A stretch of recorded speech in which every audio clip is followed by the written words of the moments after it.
Assalamualaikum warahmatullahi wabarakatuh. Selamat sore, selamat jumpa dengan saya Muhammad Mihradi, pengajar etika dan tanggung jawab profesi. Teman-teman mahasiswa, ini keadaan memang sedang tiarap ya istilahnya.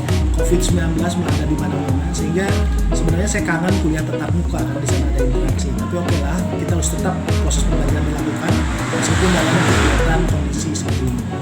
Baik, materi kita kali ini setelah minggu yang lalu sebelum UTS ya terutama kita mempelajari apa itu etika, apa itu teori-teori etika, manfaat tujuan etika apa, dan kita banyak menggunakan buku Frahmani Suseno. Sekarang kita masuk ke bukunya Siddhartha, Moralitas Profesi Hukum. Ini menarik nih, dan saya yakin sudah punya semua ya karena kemarin diwajibkan ya. Jadi di rumah walaupun gak kemana-mana saya yakin baca buku itu menjadi bermanfaat. Kita akan masuk bab sekarang ini mengenai profesi. Apa itu profesi, apa itu bedanya pekerjaan dan profesi. Saudara-saudara sekalian, kalau kita melihat pendapat-pendapat para filsafat, para filosof, itu memang yang menyebabkan manusia berbeda dengan makhluk lain adalah pekerjaan. Jadi kata Kamak bahkan mengatakan pekerjaan itulah yang membuat manusia menjadi lebih eksis, lebih berada, lebih muncul kediriannya. Jadi cara eksistensi manusia menjadi dirinya itu melalui bekerja. Dan di dalam beberapa pendapat pakar mengatakan kerja itu sendiri sebuah kenikmatan ya. Karena dengan bekerja akan terekspresikan apa yang dirasakan dan apa yang dikuasai. Pekerjaan itu sendiri menurut Thomas van Aquinas, seorang filosof, itu mengatakan ada 4 tujuan. Yang pertama, dengan bekerja orang memenuhi kebutuhan hidup sehari-hari. Kita tahu ya, dengan bekerja kita dapat uang, maka uang itu bisa dibelanjakan macam-macam. Yang kedua, dengan pekerjaan pasti pengangguran juga dihapuskan, karena orang nganggur kan berarti tidak bekerja ya.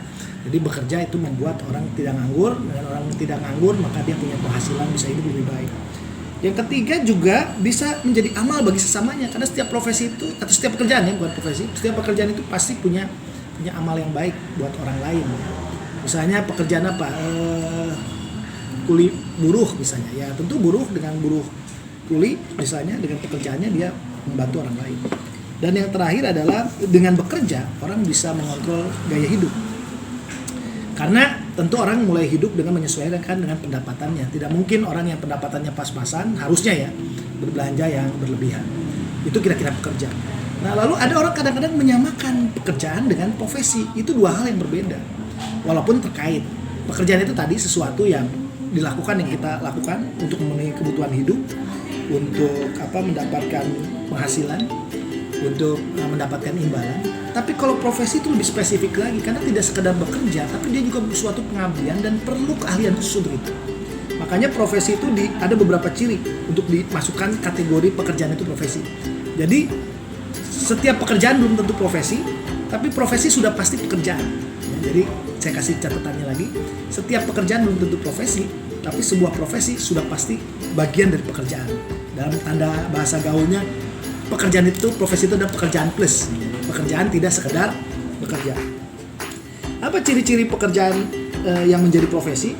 Satu, harus ada pengetahuan untuk itu. Jadi kalau orang bekerja tidak berdasarkan pengetahuan, keilmuan, itu bukan profesi. Misalnya pekerjaan ya petani misalnya, dengan mencangkul memang dia punya pengetahuan dalam arti turun-temurun mempelajari soal petani, tapi tidak ada ilmu khusus untuk bersawah misalnya. Itu petani itu bukan profesi tapi lebih ke pekerjaan. Yang kedua, diabdikan untuk kepentingan orang lain. Saya rasa kalau untuk ini semua pekerjaan itu diabdikan buat orang lain, tapi dalam konteks profesi lebih kuat unsur pengabdiannya itu menjadi pertimbangan. Yang ketiga, keberhasilannya bukan didasarkan pada keuntungan finansial. Artinya keberhasilan suatu profesi itu dilihat juga dampaknya terhadap masyarakat. Misalnya seorang buruh bangunan. Bagi buruh bangunan tentu pasti seorang buruh itu memikirkan dia bekerja untuk mendapatkan penghasilan hari itu. Tapi sebagai profesi misalnya tidak seperti itu. Jadi pekerjaan buruh bangunan itu sebagai pekerjaan. Tapi kalau dia misalnya profesi, misalnya dokter, itu tidak sekedar dokter itu mendapatkan uang dari bayaran mengobati pasiennya, tapi dia juga ingin mengabdikan ilmu pada sosial, pada kesehatan masyarakat, pada kepentingan orang banyak. Jadi tidak sekedar keberhasilan itu dari ukuran finansial. Kalau pekerjaan kan finansial ukurannya semata-mata. Dan kemudian yang berikutnya, ciri dari profesi itu adanya organisasi profesi, yang otomatis organisasi profesi itu di dalamnya juga ada aturan tentang kode etik, tentang standar profesi. Jadi tidak semua pekerjaan itu distandarisasi ya. Misalnya buruh bangunan, sepengetahuan saya belum ada standarisasi buruh bangunan. Tapi kalau standarisasi seorang dosen, seorang dokter itu sudah ada standarisasi profesinya. Bahkan ada ujian profesi untuk itu. Termasuk juga ada kode etiknya dan ada organisasi profesinya. Itu yang menjaga agar sebuah profesi itu tetap mulia, tetap dijaga di sana. Nah, dalam konteks kaitan etika apa hubungannya? Bahwa kalau kita berkaitan dengan profesi, maka tolok ukur atau indikator sebuah profesi itu tidak lagi semata-mata hukum, tapi sudah naik levelnya kepada etika, yaitu nilai-nilai yang disepakati oleh profesi tersebut untuk membatasi, untuk membuat bagaimana profesi tersebut berkembang dan untuk membuat semacam pekerjaan di dalam profesi itu berkualitas.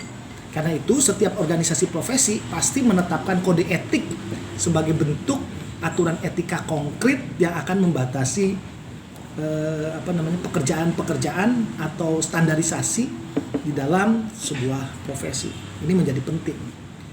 Lalu bagaimana relasinya dengan hukum? Tentu saja seorang profesional dia harus menghormati dua hal. Dia menghormati kode etik dari profesinya, dan yang kedua dia harus menghormati aturan hukum yang berlaku. Dan seperti yang kita kuliahkan sebelum UTS, bahwa posisi etika itu di atas hukum. Karena kalau hukum itu pasti berkaitan hak dan kewajiban serta sanksi yang normanya dibuat terbatas karena akan berkaitan dengan hak asasi manusia. Tapi kalau etika lebih tinggi lagi levelnya, dia berkaitan dengan kepatutan, dengan kesusilaan, dengan nilai-nilai ideal yang belum tentu itu merupakan norma yang diatur oleh hukum. Misalnya, dalam profesi advokat itu ada ketentuan yang melarang advokat itu untuk beriklan. Artinya apa?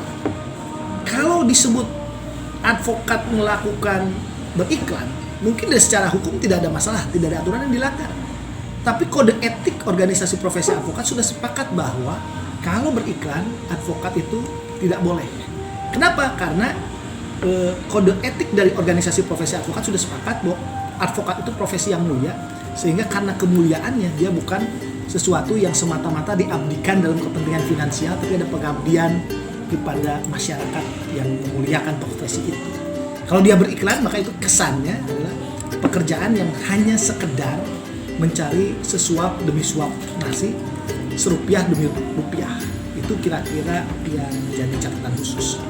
Jadi intinya tentu teman-teman mahasiswa harus memahami bahwa pertama, pekerjaan itu berbeda dengan profesi.